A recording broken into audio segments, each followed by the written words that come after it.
You have no right to live near our lake. Those were the words, a declaration of war from the most powerful and feared woman in the neighborhood. She was the queen of a kingdom I didn't even belong to, the president of a homeowners association whose borders stopped just short of my own property line. She sued me not for breaking a rule, but for the simple act of existing near her. She wanted to crush me for walking on a public path, for daring to enjoy a lake she believed was hers alone. But this woman, this HOA Karen, was hiding a 30-year-old secret, and in her rush to destroy me, she handed me the very key to unlock it. She thought her lawsuit was a death blow. She never imagined that in just 3 minutes of reading it, I would find the one sentence that would bring her entire empire crashing down around her. My name is Ethan Rivers. For most of my life, I've been a pretty quiet guy. I'm a freelance graphic designer, which means I spend most of my days with my laptop, a cup of coffee, and my own thoughts. 6 months ago, I finally achieved a dream I'd been working toward for years. I bought my own house. It wasn't a mansion, not by a long shot. It was a small, charming blue house with white trim, a little porch, and a backyard that was just big enough for a small garden. The best part, the thing that made me sign the papers without a second thought, was its location. It was nestled on a quiet street, just a 50-yard stroll from the edge of a breathtakingly beautiful lake. A public walking path, clearly marked on every city map I checked, ran right from the end of my street down to the water. This was my slice of peace, my escape from the noise of the world. My search for this house was driven by a painful memory. I had watched my own mother be slowly and systematically broken down by an HOA. It started with little things notes about the length of her grass, warnings about the color of her welcome mat. But it grew into a relentless campaign of fines, threats, and legal notices until she was so worn down, so financially and emotionally drained, that she had no choice but to sell the home she had loved for over 20 years. On the day she moved out, she looked at me with tired eyes and said, "Son, never let anyone abuse their power like they did to me. Don't let them make you feel small in your own home." Her words were burned into my memory. That's why I made a promise to myself. I would never, ever live in a community with a homeowners association. My little blue house was perfect because it was just outside the official boundaries of the neighboring community, a place called Lakeside Manor. I thought I had found the perfect loophole, all the beauty of the lake, none of the drama of the HOA. I was safe, or so I thought. Those first few weeks were pure magic. Every morning, I'd wake up, pour myself a hot mug of coffee, and take a slow, peaceful walk down the path to the lake. The water was like glass in the early morning light, reflecting the ancient oak trees that lined its shores. I'd watch the sun climb over the horizon, painting the sky in shades of orange and pink. It was a place of quiet joy. I'd see young families with their kids tossing bread to the ducks that gathered near the bank. I'd see elderly couples sitting on the public benches, holding hands and just enjoying the view. Joggers would nod as they passed by on their daily runs. It felt like a perfect little corner of the world, a place where people were friendly but kept to themselves, where the simple pleasure of a walk by the lake was a shared, unspoken bond. It was everything I had ever wanted. Of course, I should have known it was too good to be true. Paradise always has a serpent, and mine was about to introduce herself. Her name was Mildred Thornton. If you were to create the ultimate HOA president in a laboratory, you would end up with Mildred.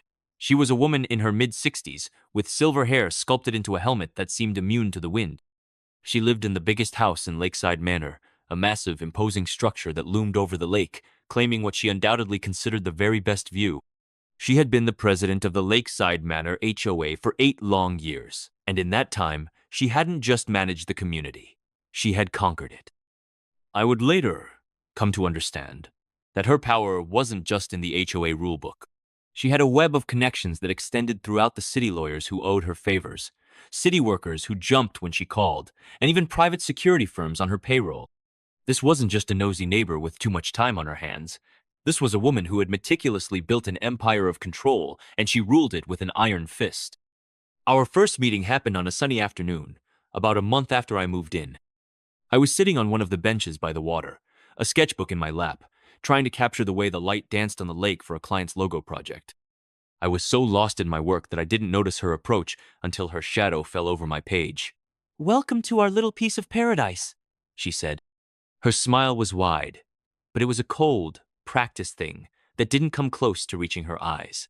I'm Mildred Thornton, president of the Lakeside Manor Homeowners Association. I don't believe we've been properly introduced. I told her my name, Ethan, and explained that I had just moved into the house down the street. Her eyes flickered toward my little blue house, and her smile tightened just a fraction. Oh, the little blue house, she said, her gaze sweeping over me as if she were inspecting a piece of furniture at a garage sale. That's outside our community boundaries, isn't it? How quaint. The way she said the word quaint made it sound like an insult, like a disease. Her tone shifted then, becoming sickeningly sweet and condescending. I hope you understand, she continued, her voice dripping with false concern, that this lake area is primarily maintained for the enjoyment of our HOA residents, people who have invested in maintaining the proper standards of this neighborhood. I politely but firmly explained that I had done my homework before buying the house. I told her the city maps clearly designated the walking path and the surrounding lakefront as public access land. Mildred's smile completely vanished, replaced by a grim, tight-lipped expression. Oh, you're one of those people, she said, her voice sharp. Someone who thinks they understand local regulations better than those of us who've lived here for years. How interesting. She took a dramatic look around, as if the trees and the water were her audience. Well, she huffed, I suppose we'll see about that, won't we? She turned and walked away, her back ramrod straight, leaving me with a cold knot of dread in my stomach. The peace had been broken. The following week, Mildred's veiled threat began to take shape. An email landed in my inbox. It was addressed to me, but she had copied the entire HOA board, a group of people I didn't even know. The subject line was chilling in its corporate politeness. Reminder regarding community standards and appropriate usage. The email itself was a masterclass in passive-aggressive warfare. It was filled with legal-sounding phrases and vague allusions to certain individuals who were taking advantage of amenities intended for contributing community members. It suggested that appropriate measures might be necessary to preserve the character and value of the neighborhood. There was no doubt who she was talking about. It was a warning shot, a carefully crafted piece of paper to start a file on me. What I didn't know then was that this was just the public face of her attack. Behind the scenes, she was already filing a series of anonymous complaints with the city, baseless claims that I was building illegal structures on my property. They were complete lies, of course, but they were designed to bog me down in a swamp of bureaucracy and paperwork to make my life difficult in 1,000 small ways. The situation escalated from passive-aggressive to overtly hostile 2 weeks later. I went for my usual morning walk, coffee in hand, only to find that the peaceful path had been transformed. Mildred had hired a private security company to patrol the lake area. These weren't friendly-looking guards. They were stern, uniformed professionals who looked like they belonged outside a bank vault. They followed me, always keeping a careful distance, openly taking pictures of me with their phones and scribbling notes on clipboards. They had planted large, intimidating signs along the path, signs that read, "Monitoring suspicious activity," and "Aria under surveillance." The message was clear. You are being watched. You are not welcome here. When I finally got fed up and confronted one of the guards, a burly man with a permanent scowl, he gave me a rehearsed, robotic response. Sir, we have been hired to document potential trespassing incidents. I would advise you to consider finding alternative recreation areas. The whole thing was a blatant, calculated act of intimidation, designed to make me feel so uncomfortable that I would just give up and stay away from the lake. It was meant to make me feel like a criminal for taking a walk. But the moment that truly solidified my resolve, the moment this stopped being about a walking path and became something much bigger, happened when I overheard a conversation. I was in the local grocery store, and I heard a familiar voice. It was my neighbor, Betty Wilson, a kind woman who had been the HOA secretary for 15 years. She was talking to a friend in a hushed, nervous whisper. Listen, Betty was saying. Everyone knows she's terrible, but who dares fight back? She sues people into bankruptcy. Remember the Johnson family? They tried to stand up to her when she fined them $15,000 for planting the wrong species of tree. They lost their house, had to move away. Betty's voice dropped even lower, full of fear. And the Wilsons down the street? They got hit with a $3,000 fine because their grass was over 3 inches tall. She's destroyed people over nothing. Everyone is terrified of her. Standing there in the cereal aisle, a carton of milk growing warm in my hand, I felt a chill run down my spine. This wasn't just a dispute over a lake. This was about a tyrant, A bully who had been systematically terrorizing an entire community for years, ruining lives over the smallest of perceived infractions. And everyone was too scared to do a single thing about it. That night, I sat on my back porch, the cool night air doing nothing to calm the fire in my chest. I looked out at the dark, shimmering water of the lake and thought of my mom's words. Never let anyone abuse their power. I thought of the Johnsons, the Wilsons, and who knew how many other families who had been bullied into silence or forced from their homes. This woman's thirst for control was a sickness, and it was poisoning everyone around her. That's when I made a decision. This wasn't just my fight anymore. The next morning, I walked down to the path and saw a brand new sign had been posted. This one even more direct. Monitoring suspicious activity. Area under HOA surveillance. I stared at the sign, the black letters a stark challenge against the morning sky. My fear was gone, replaced by a cold, hard resolve. All right, Mildred, I said quietly, to the empty path. You want to play by the rules? Let's play. But I'm not my mom. I'm not going to back down. I'm playing to win. Just 3 days later, Mildred made her next move, and it was bigger and more terrifying than I could have ever imagined. I was at my desk, trying to focus on a logo design for a local restaurant, when a sharp, authoritative knock echoed from my front door. I opened it to find a man in a crisp, expensive-looking suit standing on my porch. He held a thick manila envelope and consulted a clipboard. "Ethan Rivers?" he asked, his voice flat and professional. When I nodded, my throat suddenly dry. He pushed the envelope into my hands. "You've been served," he said, and without another word, he turned, walked briskly back to his fancy car, and drove away. My heart plummeted. I had seen enough movies and TV shows to know that nothing good ever came in an envelope delivered by a man in a suit. I sank onto my couch, my hands trembling as I tore it open. The document inside was thick, heavy, and terrifyingly official. The lawsuit had been filed by Harrison Blake, a name I recognized as one of the most ruthless and expensive corporate lawyers in the city. The letterhead on the paper probably cost more than my weekly grocery bill. I read the core legal claim and my breath caught in my chest. The words seemed to blur together, a nightmare of legal jargon. Unauthorized residence outside HOA jurisdiction while utilizing HOA amenities. They were actually, literally, suing me for living in my own house simply because it was located near their community. It was insane, but the absurdity didn't stop there.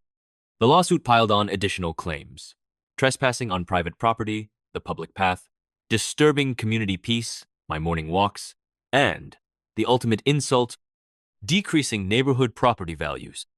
The demand was a punch to the gut: $50,000 in damages, plus a permanent restraining order that would legally ban me from coming within 200 feet of the entire lake area. If they won, I would be forced to sell my dream house and move away, defeated and in debt. But the part that truly lit a fire of rage inside me was the personal statement from Mildred herself, included at the end of the document. Non-HOA residents have no right to live near or access our community lake, she had written. Mr. Rivers represents exactly the kind of undesirable element that threatens the character and property values our community has worked so hard to maintain. The sheer, unadulterated arrogance was breathtaking. She was arguing in a formal legal document that because I didn't pay her fees or bow to her rules, I had no right to even exist in her general vicinity. My first reaction was pure, undiluted panic. $50,000. To me, a freelance designer trying to make ends meet, it might as well have been $50 million. I had poured almost all of my savings into the down payment on the house. The thought of a legal battle against someone with Mildred's wealth and connections felt like trying to fight a tank with a squirt gun. That night, I called my mom, my voice shaky as I explained the situation. She sighed, a long, weary sound that I knew all too well. "Honey, maybe it's time to cut your losses," she said, her voice full of a sad resignation that broke my heart. "I know it isn't fair, but some people with power and connections, they just win. You can't fight City Hall, and you definitely can't fight someone who thinks she owns it." Hearing that familiar defeat in her voice, the same defeat I saw in her eyes all those years ago, did something to me. It was like a splash of ice water. I couldn't give up. I wouldn't let Mildred do to me what that other HOA had done to my mom. But how could I possibly fight back? I felt hopeless, trapped. Then, something happened. In a last-ditch effort to find some loophole, some mistake, I started reading through the entire lawsuit again, word by painful word. I forced myself to get past the intimidating legal language and focus on the details, and that's when I saw it. It was one sentence, buried deep in a section where they laid out the legal basis for their case. It was the sentence that would change everything. HOA Lakeside Manor hereby claims absolute and exclusive ownership of the entire lakeside recreational area and all adjacent pathways. I read it once, then twice, a third time. The words jumped off the page, glowing like a neon sign. Absolute and exclusive ownership. A tiny spark of an idea flickered in my mind. Here's the thing that Mildred, in her towering arrogance, and her expensive lawyer, in his presumed brilliance, had completely overlooked. You can't just say you own public land. It doesn't work that way. If the HOA truly had absolute and exclusive ownership, there would have to be a mountain of legal paperwork to prove it. There would be deeds, official surveys, city council meeting minutes, records of a public land transfer. There would be a clear, undeniable paper trail showing that the city of its own free will had given this public park to a private homeowners association.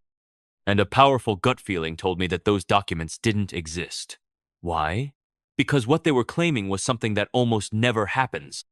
For a city to give away public land, especially a beloved community park, would require a massive public process, including environmental studies, public hearings, and approvals from multiple government departments. It couldn't happen in secret. The more I thought about it, the more I researched property law and municipal land transfers on my laptop late into the night, the more certain I became. Mildred had made a colossal, fatal mistake. She had become so blinded by her own power that she had overreached. In her desperate attempt to intimidate me with a lawsuit, she had made a legal claim that was not just wrong, it was likely fraudulent. She had handed me the very weapon I needed to tear her entire case apart. My panic was replaced by a surge of adrenaline, a feeling of pure, focused clarity.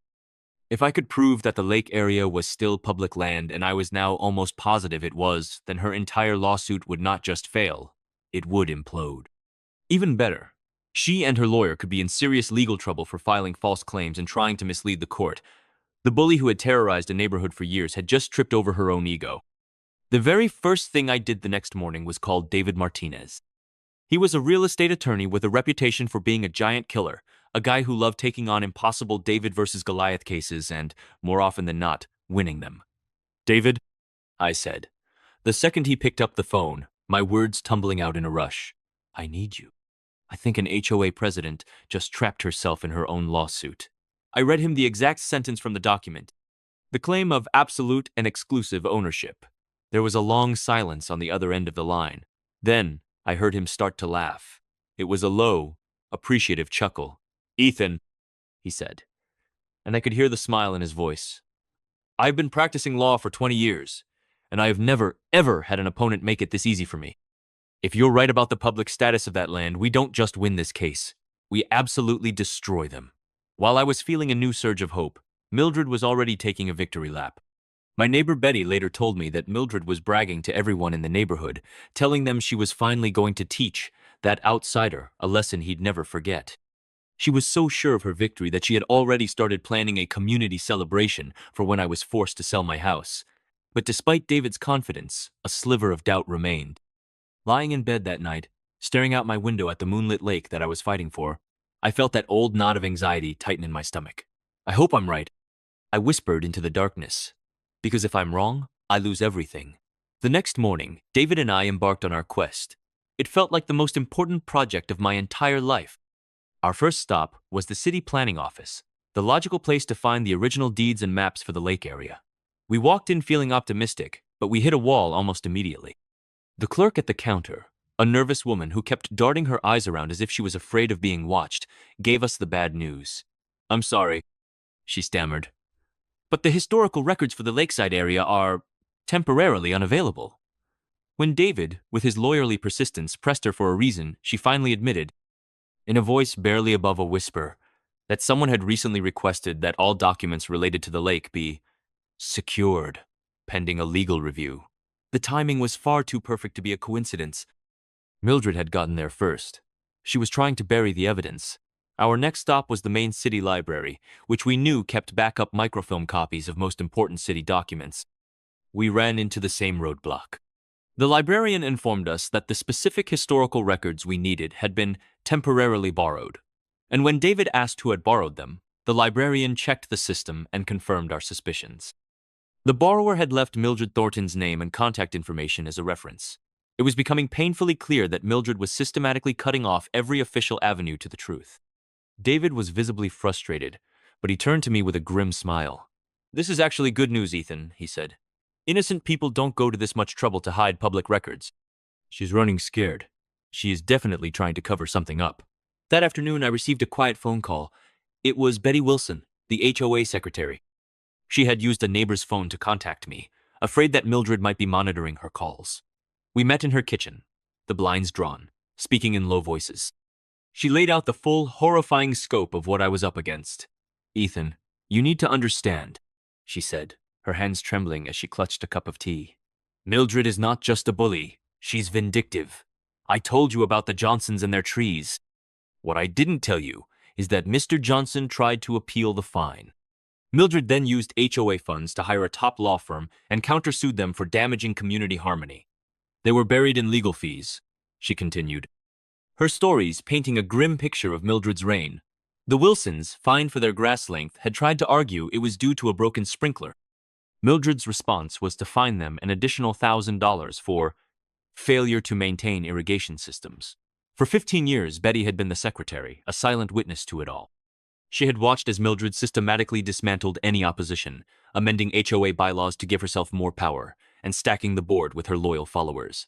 "The worst part," Betty whispered, her eyes filled with a mixture of shame and fear, "is that we all know it's wrong, but we're all too scared to speak up. She has connections everywhere. She brags about having lunch with judges. She knows people in every city department. Anyone who has ever tried to fight her has been financially and emotionally destroyed." As Betty spoke, I realized the depth of the poison that had seeped into this community. Mildred hadn't just collected fees. She had weaponized the HOA, turning it into her personal instrument of terror to punish anyone she didn't like. My fight wasn't just about a lawsuit anymore. It was about liberating an entire neighborhood from a dictator. Walking home from Betty's house that evening, the weight of her words heavy on my shoulders, I noticed a change in the neighborhood.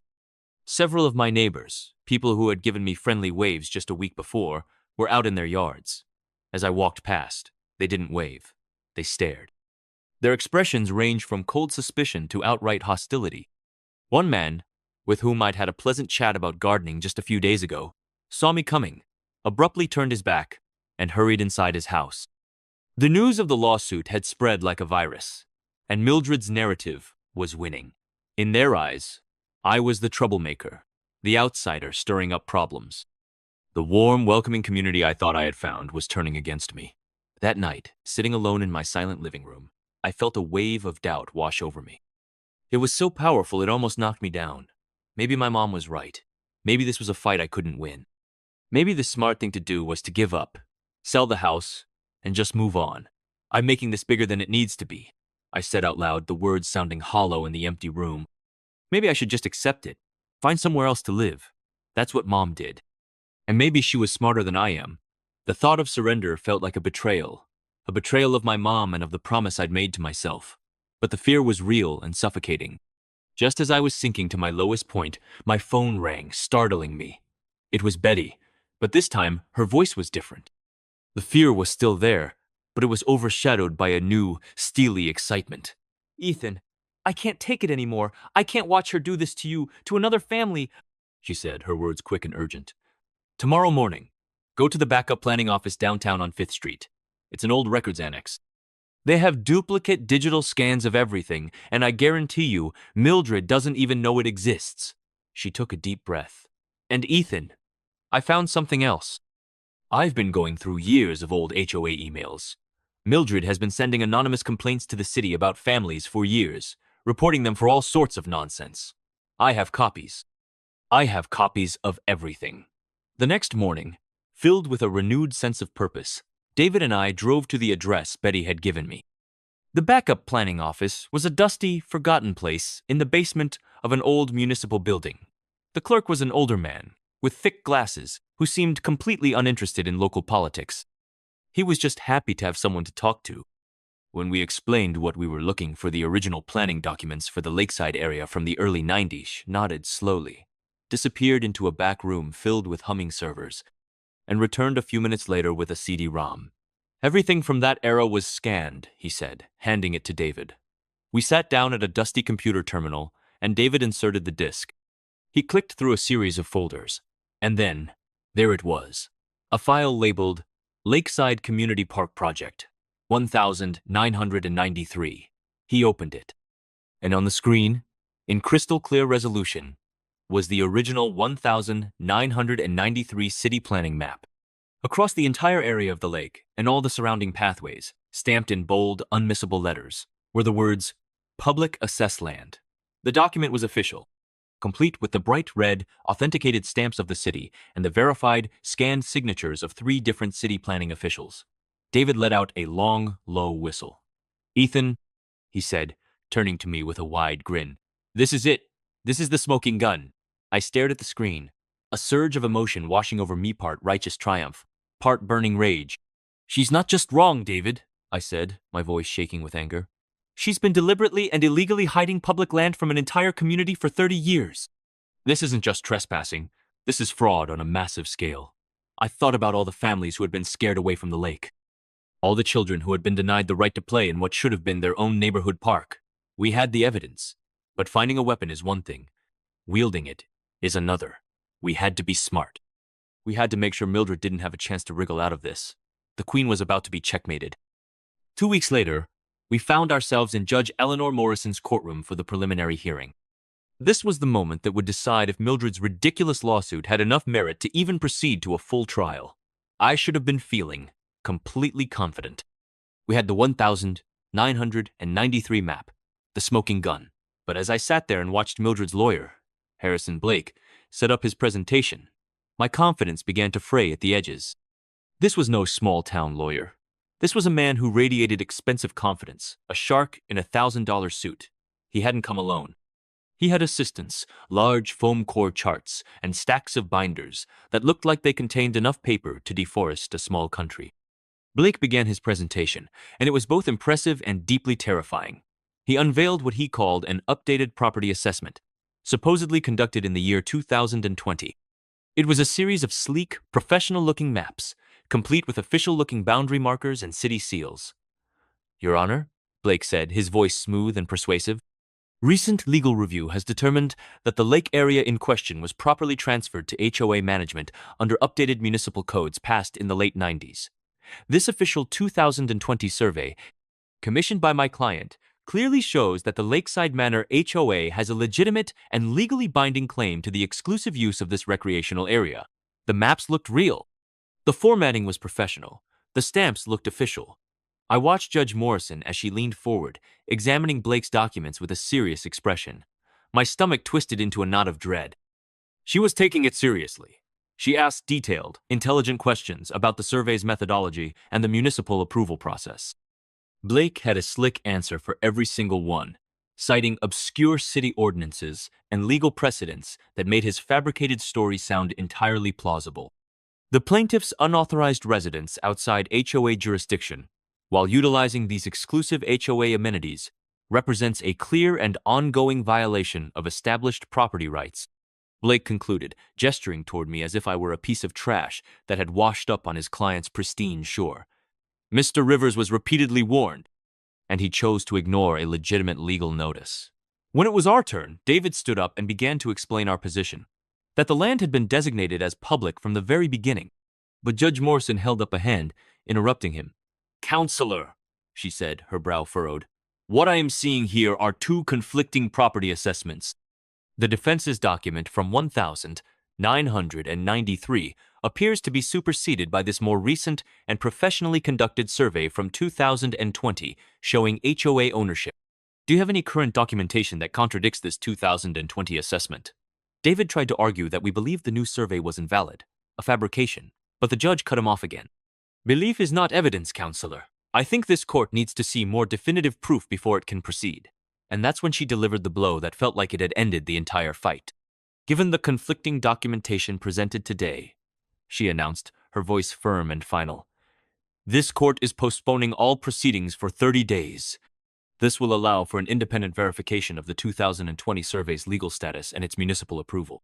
Both parties will have this time to gather additional evidence to support their respective positions. She banged her gavel, and the sound echoed in my ears like a death knell. 30 days. To Mildred, 30 days was a gift, a chance to further bury her lies, forge more documents, and solidify her fraudulent claim. Walking out of that courthouse, I felt hollowed out, like I'd been kicked in the stomach.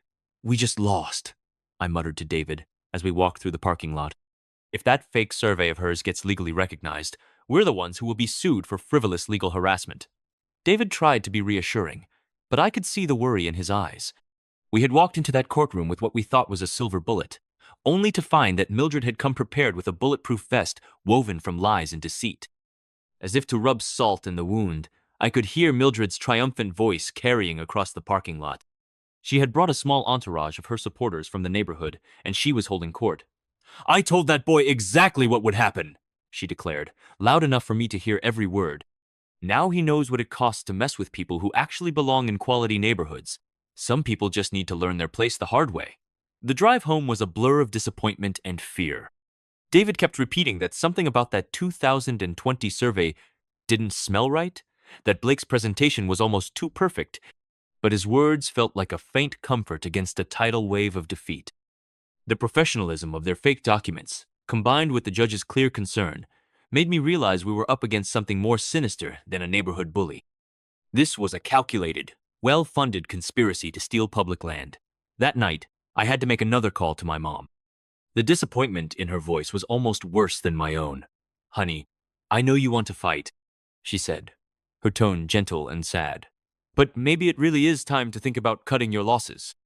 People like her, they have resources and connections that regular people like us just can't compete with. Sometimes the system is rigged, and fighting it just means you lose even more than you started with. Her words echoed my deepest fears, but they also stoked that little ember of defiance that refused to be extinguished. The days that followed were miserable. Word of the hearing spread, and Mildred's victory in court had solidified her power. The few neighbors who had been quietly supportive now avoided my gaze entirely. The Johnson family, who Betty had told me were on my side, stopped waving. Even Betty herself seemed nervous, giving me only a quick, fearful nod when she saw me, always checking to see who was watching. Mildred's show of strength had worked. No one wanted to be associated with the losing side. I spent my evening sitting alone, staring out at the lake I was about to lose forever, feeling the full, crushing weight of what I was up against. Maybe Mom was right, I whispered to the empty house. Maybe you just can't beat people with power. The silence that answered felt like an agreement, but even in my despair, David's words kept nagging at me. It didn't smell right. Professional liars, he had said, often make their lies look more official than the truth.